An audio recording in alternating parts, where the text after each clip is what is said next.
కొరకే కల్వరి స్వరము నీ కొరకే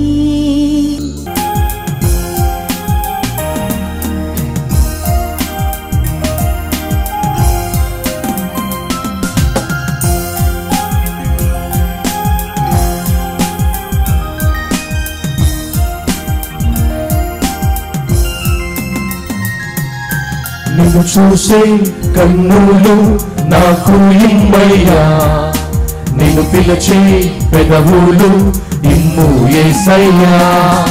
నిన్ను చూసే కన్నులు నాకు ఇమ్మయ్యా, నిన్ను పిలిచే పెదవులు ఇమ్ము యేసయ్యా. నిన్ను చేరే పాదములు నాకు ఇవ్వయ్యా, నిన్ను చేరే పాదములు నాకు ఇవ్వయ్యా. నీ మాట వినే చెవులు ఇమ్ము యేసయ్యా, నీ మాట వినే చెవులు ఇమ్ము యేసయ్యా. నిన్ను చూసే కన్నులు నాకు ఇవ్వయ్యా, నిన్ను పిలిచే పెదవులు ఇమ్ము యేసయ్యా. నిన్ను చూసే కన్నులు నాకు ఇవ్వయ్యా, నిన్ను పిలిచే పెదవులు ఇమ్ము యేసయ్యా. మొదటిసారి పాడుతున్నప్పుడు జాగ్రత్తగా వినండి, రెండవసారి పాడుతున్నప్పుడు దయచేసి అనుసరించండి, కలిసి పాడండి.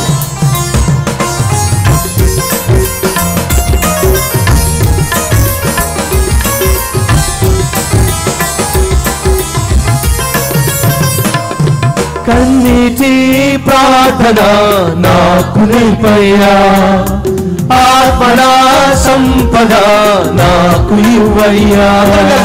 కన్నీటి ప్రార్థన నాకు నిలిపయ్యా, ఆత్మల సంపద నాకు ఇవ్వయ్యా. నీ కొరకే జీవించే సాక్షిగా మార్చయ్యా, నాలోనే నిన్ను చూపే మాదిరి ఇవ్వయ్యా. ఎవరి పేతురు, ఎవరి యోహాను యేసుక్రీస్తు దేవదేవుడని లోకరక్షకుడుగని అంగీకరించి తమ పాత జీవితాన్ని, వ్యాపారాన్ని, సమస్తాన్ని విడిచిపెట్టి క్రీస్తును సేవించడానికి, వెంబడించడానికి తీర్మానం తీసుకున్న శిష్యులు, క్రీస్తును వెంబడిస్తున్న శిష్యులు, క్రీస్తులాగా జీవించడానికి ప్రయాసపడుతున్న శిష్యులు మందిరానికి, దేవుని సన్నిధికి ఎక్కిపోవచ్చు ఉండగా బయట ఒక వ్యక్తి అడుక్కునేవాడు తారసపడ్డాడు. కుంటివాడు అక్కడ పడి ఉన్నవాడు తారసపడ్డాడు.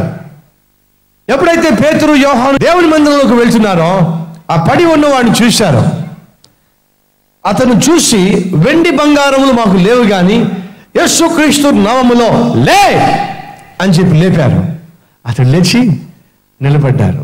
ఇప్పుడు జాగ్రత్తగా వినండి, ఏ వ్యక్తి అయితే రక్షించబడతాడో, ఏ వ్యక్తి అయితే విడిపించబడతాడో ఆ వ్యక్తి మందిరానికి ఒంటరిగా వెళ్ళే ప్రయత్నం చేయడం. రక్షించబడ్డావా ప్రియ సహోదరి? రక్షించబడ్డావా ప్రియ సహోదరుడా? నిజంగా నువ్వు మార్పు చెందావా? యేసు నీ జీవితాన్ని మార్చాడా? అయితే నువ్వు ఒంటరిగా మందిరానికి మాత్రం రావు. అది నీ వల్ల కాదు. త్రాగుబోతోని చూసి నేర్చుకోవాలి మనం ఈ విషయంలో. ఏంటో చెప్పండి, ఒంటరికి వెళ్తాడా? అబ్బే, ఇప్పుడు ఫోన్ చేస్తే ఎరా వస్తున్నావా, డబ్బులు లేవురా, నా దగ్గర ఉన్నాయిరా, 10 పరకు ఏం పని చేస్తావు, ఒక పిచ్చోడా, పై పాకెట్లో 200, ఈ పాకెట్లో మంగళసూత్రం, నువ్వు రారా. ఏంటి త్రాగడానికి వాడు ఎంతమందికి ఫోన్ చేస్తాడో. ఒంటరిగా తాగుతాడా? అబ్బే, 3 చుట్టూ ఉండాలి, మధ్యలో పకోడీలు ఉండాలి, ఉల్లిపాయలు ఉండాలి, ఏమండి కారంగా ఉండాలి, పెగ్గులు వేసుకోవాలి. చెడిపోయేవాడు ఒంటరిగా చెడిపోవట్లేదే, మరి బాగుపడేవాడు ఒంటరిగా బాగుపడగలడా? సాధ్యము కాదు. నువ్వు నిజంగా బాగుపడినట్లయితే నీతో పాటు అనేక మందిని బాగు చేయగలిగిన దేవుని దగ్గరికి తీసుకుని వెళ్తావు. అడుగుతున్నా ఈరోజు వాక్యం వింటున్న ప్రియ సహోదరుడా, ప్రియ సహోదరి, నిజంగా నువ్వు బాగుపడ్డావా? నిజంగా క్రీస్తు నిన్ను రక్షించాడా? నీ బ్రతుకును మార్చాడా? అలాగైతే నువ్వు ఒంటరిగా ఎలా రాగలుగుతున్నావు కల్వరి టెంపుల్కి? ఒంటరిగా ఎలా రాగలుగుతున్నావు దేవుని మందిరానికి? రక్షించిన దేవుడు ఉన్నాడు కనుక, ఆ రక్షించిన దేవుడు అనేక మందికి కావాలి కనుక నశించిపోతున్న వారిని నడిపించాల్సిన బాధ్యత నీకు లేదా? ఒక సహోదరుడు పట్టాంచెరు నుంచి ఒకసారి మన ఆఫీస్కి వచ్చాడు. తనతో పాటు ఒక 10 మంది తీసుకొచ్చాడు. 10 మంది వచ్చారు ఆఫీస్కి. నాకు అర్థం కాలేదు ఎందుకు వచ్చారో. అడిగాను, ఏయా ఎందుకు వచ్చారు మేము చెప్పంటే, ఆ సహోదరుడు అంటున్నాడు, అన్నా ఫస్ట్ నేను ఒక్కడిని కలవట్టింపులకు వచ్చానన్నా, పాపిష్టోడినన్నా. కలవట్టింపులకు వచ్చినప్పుడు దేవుడు నన్ను మార్చేశాడన్నా, నా బ్రతుకు మారిపోయిందన్నా. ఇప్పుడు వీళ్ళంతా వస్తున్నారన్నా. కాదన్నా, పటాన్చెరు పరిసర ప్రాంతాల నుంచి కలవరి టెంపుల్కి ఇంచుమించు 200 మందిని తీసుకొస్తున్నామన్నా మేము. ఎంతమందిని ఇంచుమించు అన్న 200 మంది దాకా వస్తారన్నా. మొత్తం మా వాళ్ళు మొత్తం అందరం తీసుకొస్తామన్నా మేము. ఒక్కడు మారితే 200 మంది వస్తున్నారా? అడుగుతున్నా, ఎంతమందిని దేవుని సన్నిధికి నడిపించావు? ఆఫ్రికా దేశానికి వెళ్ళాడట డేవిడ్ లివింగ్స్టన్ అనే భక్తుడు. ఆఫ్రికా దేశానికి వెళ్ళి సువార్త ప్రకటిస్తున్నప్పుడు, క్రీస్తు ప్రేమను ప్రచురం చేయాలని చెప్పి తాపత్రయపడుతున్నప్పుడు ఒక్కడు కూడా ఆ సువార్తను అంగీకరించలేకపోయారు. విసిగిపోయి వేసారిపోయి, ఇంక నా సువార్త వల్ల ప్రయోజనం లేదులే, ఇంకెవరు రక్షించబడలే, నా ప్రయాస వ్యర్థములే, ప్రభువా నేను ఇంటికి వెళ్ళిపోతానయ్యా, మా దేశానికి వెళ్ళిపోతానయ్యా, నా భార్యను పిల్లల్ని అందరినీ విడిచిపెట్టి ఇక్కడికి వచ్చి దిక్కుమాలిన జీవితం జీవిస్తున్నాను. ఒకవేళ సువార్తలో ఏదైనా విజయం ఉందంటే, ఆత్మల సంపద ఉన్నట్లయితే సంతోషంగా సేవ చేసేవాడిని. వచ్చి చాలా కాలం అయిందయ్యా, ఒక్కడు కూడా రక్షించబడలేదయ్యా, ఎందుకయ్యా ఫలితం లేని ఈ సేవ, వెళ్ళిపోతానయ్యా అని చెప్పి మోకాల మీద పడి నిరుత్సాహంతో ఏడుస్తున్న సమయంలో ఆ గుడారం బయట టెంట్ వేసుకున్నాడు. టెంట్ బయట ఏదో చప్పుడు వినిపించిందంట. చప్పుడు ఏంటో అని చెప్పేసి అందులో ఎస్పెషల్లీ ఆ ప్రాంతం నరమాంసం తినేవాళ్ళు, నరమాంస భక్షకుల మధ్య సేవ చేయడానికి వెళ్ళాడు. మనుషులు ఆ రోజుల్లో కనిపిస్తే, కొత్త వాళ్ళు కనిపిస్తే చంపు తినేసేవాళ్ళు. బిక్కుమంటూ ఉన్న ఆ రోజుల్లో అతడు ఆ కిటికీ కట్టెను తీసి చూస్తే ఒక కుక్క బయట వెళ్తూ ఉంది, కాళ్ళు ఈడ్చుకుంటూ.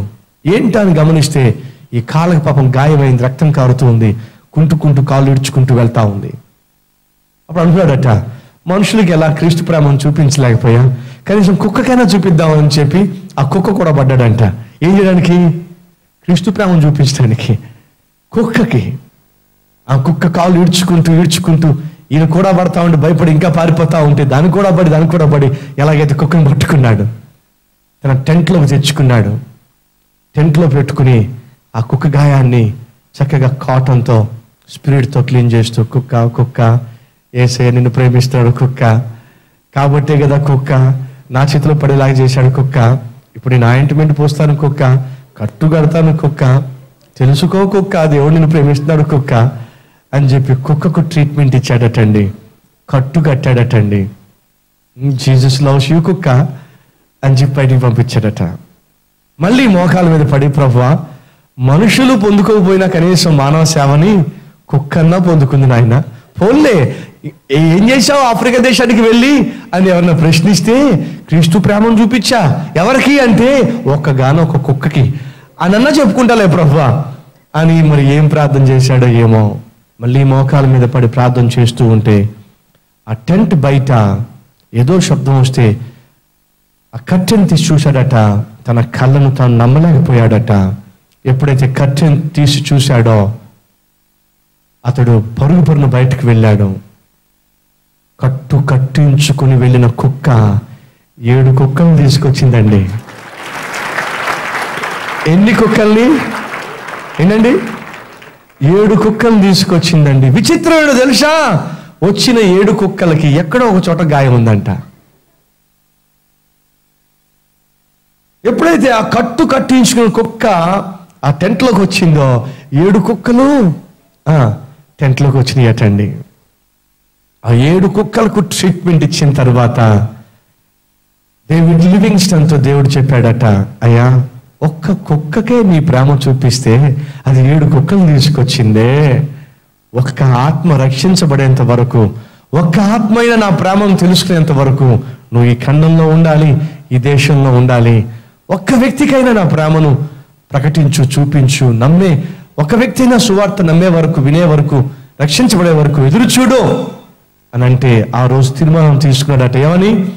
ఒక ఆత్మ రక్షించబడేంత వరకైనా నేను ఉంటాను అని చెప్పి. మీకు తెలుసా అండి డేవిడ్ లివింగ్స్టన్ ఆ దేశాన్ని విడిచిపెట్టి ఇంగ్లాండ్ దేశం వెళ్ళలేకపోయాడండి. అన్ని వందల వేల ఆత్మలను సంపాదించాడండి.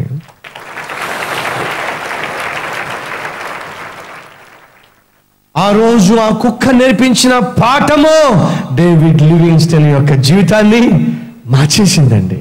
ప్రభు, ఒక కుక్కకే ఇంత ప్రేమ ఉంటే, ఒక కుక్కకే ఇంత కృతజ్ఞత ఉంటే, ఒక కుక్కే మరొక కుక్క బాగు కోరుకుంటున్నట్లయితే మనిషికి ఇంకెంత ఉండాలి? బాగుపడిన నేను నశించిపోతున్న వీరి కోసం అహర్నిశలు కష్టపడతానయ్యా. వారు ఏదో విధంగా నీ ప్రేమను తెలుసుకున్నాను ప్రయాసపడతానయ్యా. తను అప్పగించుకున్నాడండి.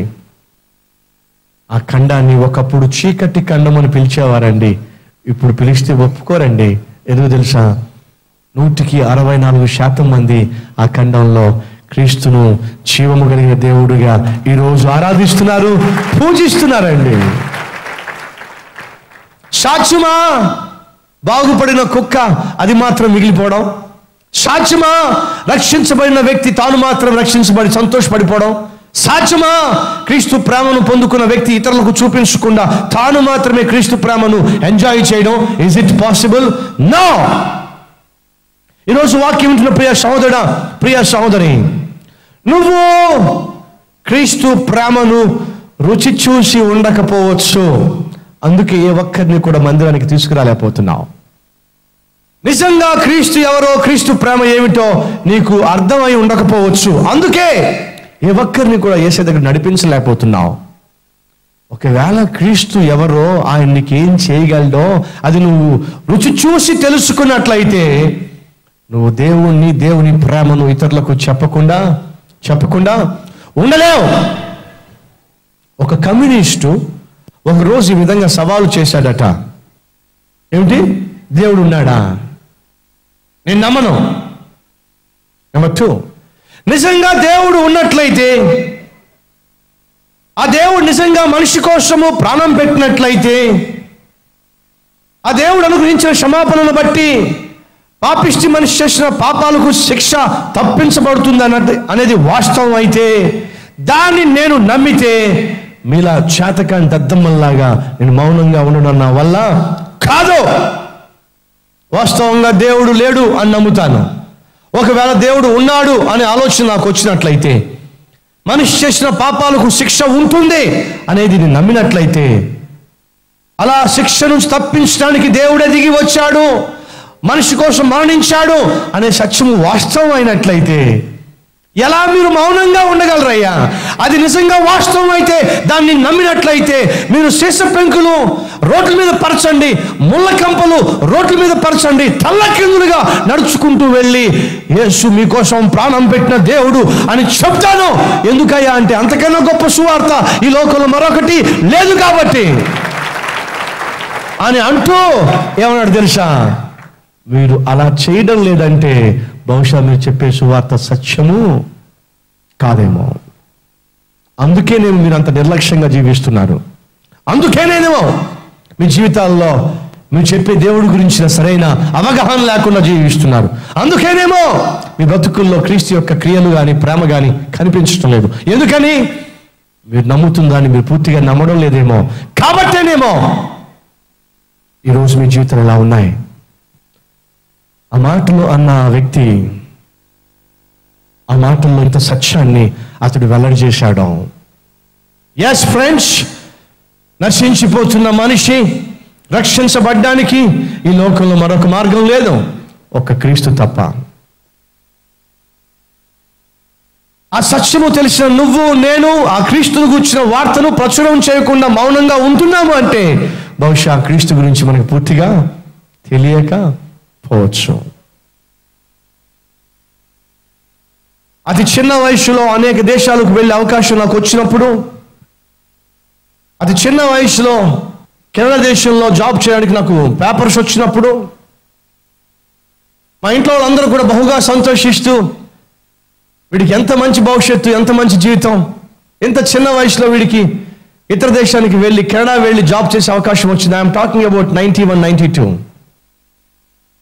ఇంచుమించు 18 years బ్యాక్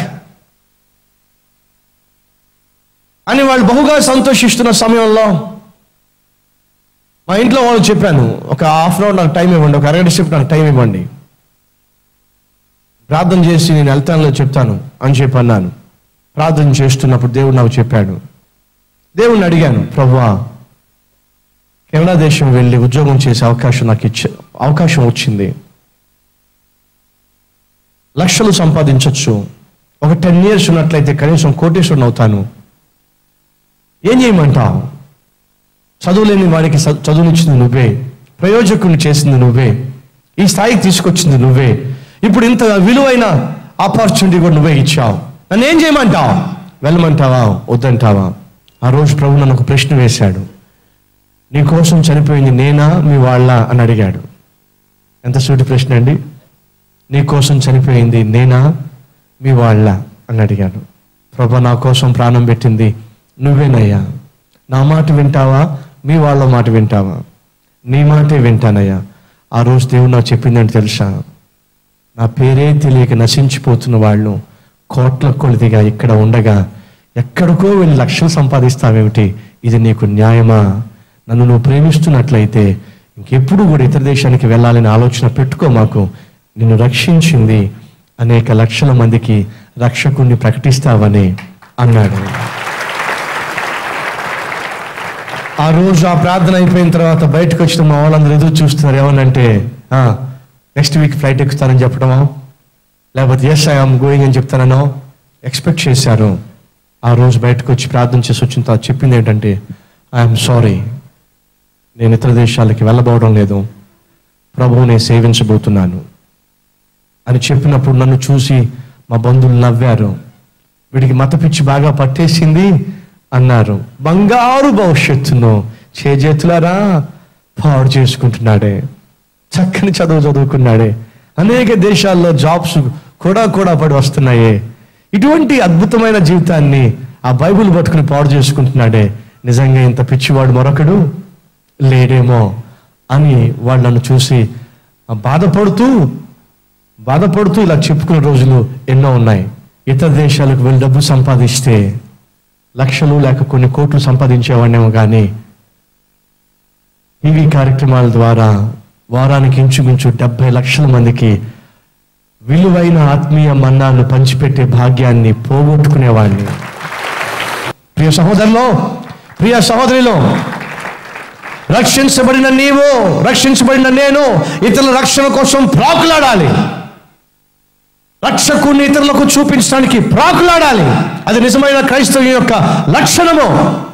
అందుకే చెప్తున్నాను, రక్షించబడ్డావా? అయితే రక్షకుని లోకానికి చూపించు. నిజంగా మార్పు చెందావా? అయితే నీతో పాటు ఎవరో ఒకరిని మందిరానికి నడిపించు. ఒంటరిగా మాత్రం రామాకు దేవుని సన్నిధికి. ఒక చెట్టు ఫలించింది అంటే ఒక్క పిందో ఒక్క కాయో వచ్చి చూడు ఎంత ఫలించానో అంటదా? అదేం ఫలం అండి? ఒక చెట్టు ఫలించిందంటే ఏ కొమ్ము చూసినా ఫలాలేనండి, ఏ రెమ్మ చూసినా ఫలాలేనండి. ఎందుకని? ఫలించిందండి. అడుగుతున్నా, ఫలించిన క్రైస్తవుడైనా? బైబిల్ సెలవిస్తుంది, మీరు బహుగా ఫలించుట వలన నా తండ్రి బహుగా సంతోషించును. ఫలించే వాళ్ళు ఏం చేస్తారు? అనేక మందిని మందిరానికి నడిపిస్తారు. బాగుపడిన వాళ్ళు ఏం చేస్తారు? బాగు చేయగలిగిన దేవుని దగ్గరకు అనేక మందిని నడిపిస్తారు. పేతురు, యోహాను అంత క్రితమే దేవుని శక్తి చేత నింపబడ్డారు. అంత క్రితమే పరిశుద్ధాత్మ యొక్క శక్తి చేత వారు సంపూర్తిగా ఆవరించబడ్డారు. ఎప్పుడైతే పరిశుద్ధాత్మ చేత నింపబడ్డారో, నింపబడిన పేతురు, యోహాను మందిరంలోకి వెళ్తూ తమతో పాటు ఒక వ్యక్తిని తీసుకొని వెళ్ళారు. రక్షించబడిన వాడిలో కనిపించే మంచి లక్షణము తను ఒంటరిగా మందిరానికి వెళ్ళడం, తనతో పాటు ఎవరో ఒకరిని తీసుకెళ్తాడు. ఒక సహోదరుడు మొన్న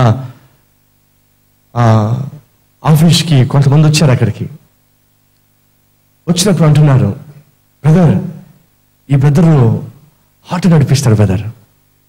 ఓకే, ఏంటి ప్రత్యేకత ఏమిటి? ఏం లేదు బ్రదర్, అతను మన కల్వరి టెంపుల్కి వచ్చేవాడు బ్రదర్. ఇప్పుడు ఆటోలో ఇంచుమించు 8 మందిని తీసుకొస్తాడు బ్రదర్. బ్రదర్ మా ఇంటికి వచ్చి మరి తీసుకొస్తాడు బ్రదర్. రండి రండి రండి మందిరానికి రండి అని చెప్పి 5 o'clock మొదలు పెడతాడు బ్రదర్. ఇంటింటికి వచ్చి అందరినీ ఆటోలో కుక్కుకొని 8 మందిని తీసుకొస్తాడు బ్రదర్.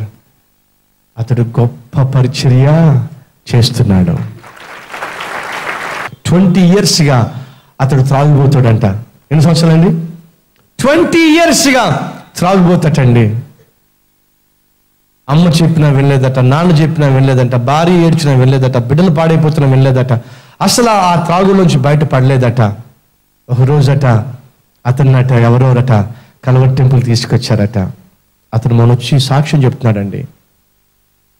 కల్వరి టెంపుల్కి వచ్చిన అదే రోజు దేవుడు నన్ను మార్చేశాడు. ఆ రోజు నుంచి ఈ రోజు వరకు మరలా బాటిల్ జోలికి వెళ్ళలా. I did not even go back to the bottle జోలికి వెళ్ళా. దేవుడు నన్ను మార్చేశాడు, త్రాగుబోతుని మార్చాడు అంటూ ఒక మాట చెప్పాడు. ఎగ్జాక్ట్ నాకు జ్ఞాపకం లేదు కానీ బ్రదర్ ఇప్పుడు నేను ఒక్కనే కాదు బ్రదర్, ఇంచుమించు 25 మందిని తీసుకొస్తాను బ్రదర్ మన కల్వరి టెంపుల్కి. మారాను, అనేక మందిని తీసుకొస్తున్నాను. రక్షించబడిన ప్రతి క్రైస్తవుడు నశించిపోతున్న వ్యక్తుల పట్ల బాధ్యత భారము కలిగి ఉండాలి. నిజంగా రక్షించబడిన వ్యక్తి తన ఒక్కడే రక్షించబడడానికి ఇష్టపడ్డు అనేక మందిని ప్రభు చెంతకు నడిపిస్తాడు. అది వాస్తవం అయితే అడుగుతున్నాను, ఎంతమందిని ప్రభు సంధికి నడిపించావు? ఎంతమందిని ప్రభు సన్నిధిలో తీసుకొచ్చి ప్రభువుకు వారిని అప్పగించావు? 2 సహోదరులు ఉండేవాళ్ళు, అన్యోన్యంగా ఉండేవాళ్ళు, ఒకరంటే ఒకరికి చాలా ప్రేమ. ఒకే మీటింగ్లో రక్షించబడ్డారు. రక్షించబడిన వాళ్ళు ఆ రోజు రక్షించబడిన తర్వాత రక్షించబడిన వారిలో తమ్ముడు ఒక తీర్మానం తీసుకున్నాడు. ప్రభువా, పాపిష్టి మనిషిని, నిరంతరము నరకంలో కాలిపోవాల్సిన వాడిని, కానీ నువ్వు శిలువలో చూపించిన ప్రేమ వల్ల నేను రక్షించబడ్డాను.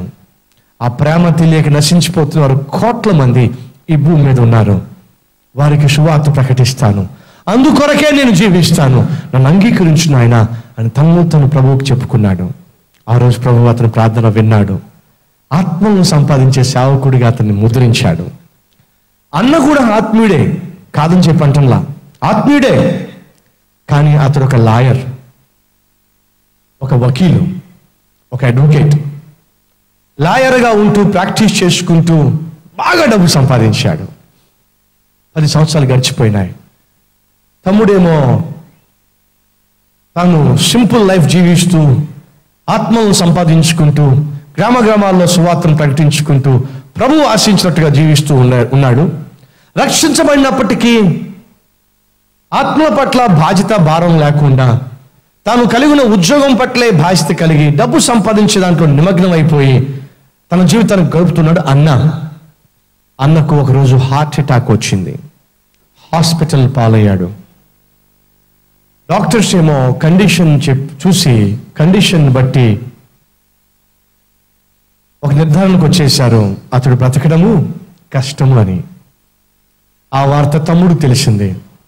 తమ్ముడు పరుగు హాస్పిటల్కి వచ్చాడు. అన్న పక్కన నిలబడ్డాడు, చేతిలో చేయి తీసుకున్నాడు. అన్న కళ్ళు తెరిచాడు. అన్న కళ్ళు తెరిచిన వెంటనే ఆ అన్న చేతులు వణుకుతా ఉన్నాయి. ఆ చేతిని గట్టిగా పట్టుకుని తమ్ముడు అంటున్నాడు, అన్నా ఎందుకు ఇంత భయపడుతున్నావు? నీకు మరణం అంటే భయం వేస్తుందా? ఇప్పుడు మరణించాలంటే భయంగా ఉందా నీకు? అన్నా, నువ్వు క్రీస్తును సొంత రక్షకుడిని అంగీకరించావు, మరణానికి భయపడడానికి వీల్లేదు, నువ్వు భయపడాల్సిన అవసరం లేదు అన్న అంటున్నాడు. నాకు ఎప్పటికీ జ్ఞాపకమే, నువ్వు నేను ఒకే మీటింగ్లో రక్షించబడ్డాం. ఆ రోజే యేసు నా రక్షకుని అంగీకరించాను. యేసు క్రీస్తు రక్షకుని అంగీకరించిన వారన్నా భయపడిన అవసరం లేదన్నా. ఇక్కడ కళ్ళు మూస్తే పరలోకంలో కళ్ళు తెరుస్తారన్నా. అంత గొప్ప నిరీక్షణ కలిగిన నీవు ఎందుకు భయపడుతున్నావన్నా? ఎందుకు చేతులు ఉనికిపోతున్నాయన్నా? అప్పుడు అన్న అంటున్నాడు, తమ్ముడు, నేను భయపడుతున్న కారణం వేరేరా. భయపడడానికి కారణం వేరేనా?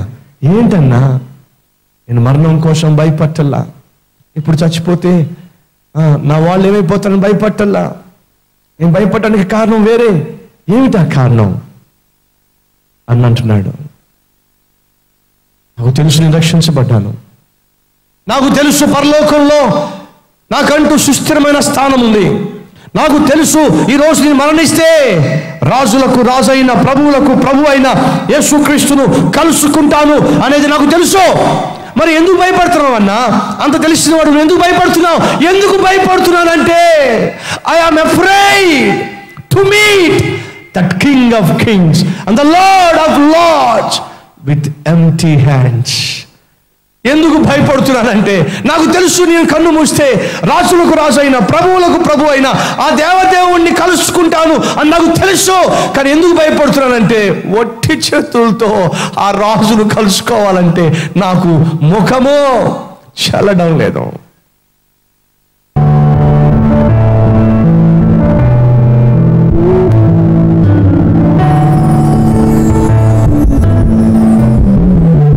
మహాపరిశుద్ధుడు అయిన ప్రేమ కలిగిన తండ్రి, రక్షించబడిన వ్యక్తి మౌనంగా ఉండలేడని, నీ ప్రేమను పొందుకుని రుచి చూసిన వ్యక్తి దానిని ఇతరులకు చూపించకుండా ఉండలేడని, రక్షించబడిన వారు ఇతరుల రక్షణ కోరకుండా, ఇతరుల బాగును ఆశించకుండా బ్రతకలేరని, ఏ రీతిగా నీ శక్తిని పొందుకున్న పేతురు, యోహాను, యాకోబు వారు మందిరంలోకి వెళ్తూ తమతో పాటు మరొక వ్యక్తిని తీసుకువెళ్ళారో, అదే రీతిగా ఈరోజు ఈ వాక్యం విన్నవారు, నేను రక్షించబడ్డాను, ఒంటరిగా మందిరానికి వెళ్ళడానికి వీల్లేదు. డేవిడ్ లివింగ్స్టన్ ఒంటరిగా దేశంలో అడుగు పెట్టాడు. కానీ నాయనా, ఆ రోజు కుక్కల ద్వారా మీరు నేర్పించిన పాఠాన్ని తన జీవితంలో అన్వయించుకున్నాడు. సువార్తను ప్రకటించడానికి కంకణం కట్టుకున్నాడు. ఆ దేశంలో, ఆ ఖండంలో అయ్యా ఈరోజు నిన్ను కలిగిన వారు లేదా నిన్ను విశ్వసిస్తున్న వారు ఎంత మంది ఉన్నారో, ఎన్ని కోట్ల మంది ఉన్నారో. నిజమే, ఒక బాగుపడిన కుక్కే వెళ్ళి పాడైన ఆ 7 కుక్కలను తీసుకొస్తే, ఒక బాగుపడిన పాపి తాను వెళ్ళి ఎంతమందిని తీసుకురావాలో, అయ్యా మేము ఇతరులను సన్నిధి తీసుకురాలేకపోతున్నాము అంటే బహుశా మేము బాగుపడలేదేమో. బాగుపడిన వాడు మౌనంగా ఉండడం సాధ్యం కాదని ఎందరైతే ఈరోజు ఈ వాక్యం విని అయ్యా బతికున్న 3 నాళ్ళు ఆత్మల సంపద కొరకే బ్రతుకుతాను, నా ప్రవర్తన ద్వారా, నా మాట తీరు ద్వారా, నా జీవిత విధానం ద్వారా నశించిపోతున్న వారిని నీ సన్నిధి నడిపించడానికి, నిన్ను క్రియల్లో చూపించడానికి అయ్యా నేను అహర్నిశలు కృషి చేస్తాను, నన్ను కరుణించు. ఈ లోకాన్ని విడిచిపెట్టినప్పుడు ఒంటరిగా నీ సన్నిధికి రాక నాతో పాటు అనేక మందిని నీ సన్నిధికి నడిపించే కృపను, భాగ్యము నాకు దయచేయి అని ప్రార్థిస్తున్నారో వారందరినీ కనికరించమని, అట్టి జీవితాన్ని అనుగ్రహించమని యేసయ్య పేరట వేడుకుంటున్నాను తండ్రి, ఆమేన్.